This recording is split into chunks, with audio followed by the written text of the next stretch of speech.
Baldota MSPL ಕಾರ್ಖಾನೆ ಹಾಗೂ ಎಲ್ಲ ಕಾರ್ಖಾನೆಗಳ ವಿಸ್ತರಣೆ, ಯಾವುದೇ ಹೊಸ ಕಾರ್ಖಾನೆಗಳು ಬರಬಾರದೆಂದು ವಿರೋಧಿಸಿ ಕೊಪ್ಪಳ ನಗರಸಭೆಯ ಮುಂದೆ ನಡೆಯುತ್ತಿರುವ ಧರಣಿ ಸತ್ಯಾಗ್ರಹ 50ನೇ ದಿನಕ್ಕೆ ಕಾಲಿರಿಸುತ್ತಿರುವ ದಿನ.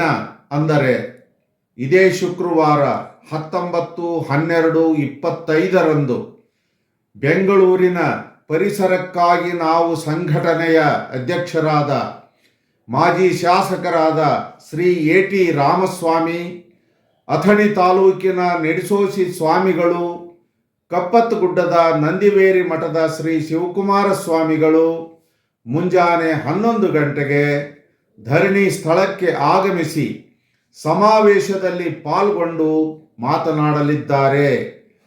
ಕೊಪ್ಪಳ ಭಾಗ್ಯನಗರದ 1.5 ಲಕ್ಷ ಜನರ ಜೀವ ಆರೋಗ್ಯ ಉಳಿಸಲು ಬಲ್ಡೋಟ ಎಂಎಸ್ಪಿಎಲ್ ಅತಿಕ್ರಮಿಸಿರುವ ಬಸಾಪುರದ 44 ಎಕರೆ 35 ಗುಂಟೆ ಜನ ಜಾನುವಾರುಗಳಿಗೆ ಮುಕ್ತಗೊಳಿಸಲು ತುಂಗಭದ್ರಾ ವಿಷಗೊಳಿಸುವ ಕಾರ್ಖಾನೆಗಳನ್ನು ಬಂದ್ ಮಾಡಬೇಕೆಂದು ಮುಖ್ಯಮಂತ್ರಿಗಳು, ಆರೋಗ್ಯ ಮಂತ್ರಿಗಳು, ಉದ್ಯಮ ಮಂತ್ರಿ ಎಂ.ಬಿ. ಪಾಟೀಲ್, ಜಿಲ್ಲಾ ಉಸ್ತುವಾರಿ ಮಂತ್ರಿ ಶಿವರಾಜ್ ತಂಗಡಗಿ ಅವರು ಬಾಧಿತ 20 ಹಳ್ಳಿಗಳಿಗೆ ಭೇಟಿ ಕೊಡಬೇಕೆಂದು ಆಗ್ರಹಪಡಿಸುತ್ತೇವೆ.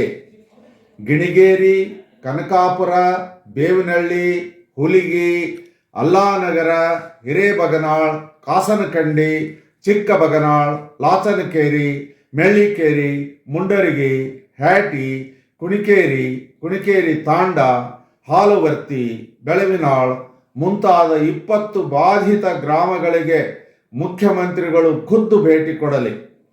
ಬಲ್ದೋಟ ಎಂಎಸ್ಪಿಎಲ್ ಪಲ್ಲೆಟ್ 1 ಕೊಳವೆಯಿಂದ ಪರಿಸರ ಹಾನಿಯಾದ ಕೊಪ್ಪಳ ನಗರದ ಗವಿಶ್ರೀನಗರ, ಕವಲೂರ ಬಡಾವಣೆ, ಡಾಲರ್ಸ್ ಕಾಲನಿ, ಸದಾಶಿವನಗರ, ಶ್ರೀ ಗವಿಮಠ, ಜಿಲ್ಲಾಡಳಿತ ಭವನ, ಹೊಸ APMC, ಜಿಲ್ಲಾಸ್ಪತ್ರೆ, medical college, Kuvempu Nagar, ಹಮಾಲರ್ colony, ನಿರ್ಮಿತಿ ಕೇಂದ್ರ, ಕೋಟೆ, ಕಾಳಿದಾಸ ನಗರ, ಸಿದ್ದೇಶ್ವರ ನಗರ, ಬೇಲ್ದಾರ್ ಕಾಲನಿ, ಬಿ.ಟಿ. ಪಾಟೀಲ್ ನಗರ ಮುಂತಾದ ಪ್ರದೇಶಗಳಿಗೆ ಮಂತ್ರಿಗಳು, ಮುಖ್ಯಮಂತ್ರಿಗಳು ಭೇಟಿ ಕೊಡಲಿ ಎಂದು ಒತ್ತಾಯಿಸುತ್ತೇವೆ.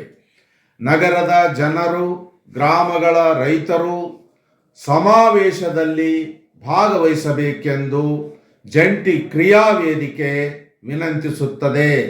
ಕಾರ್ಯಕ್ರಮದ ದಿನಾಂಕ 19ನೇ ತಾರೀಖು ಇದೇ ಶುಕ್ರವಾರ ಇರುತ್ತದೆ. ಮುಂಜಾನೆ 11 ಗಂಟೆಗೆ.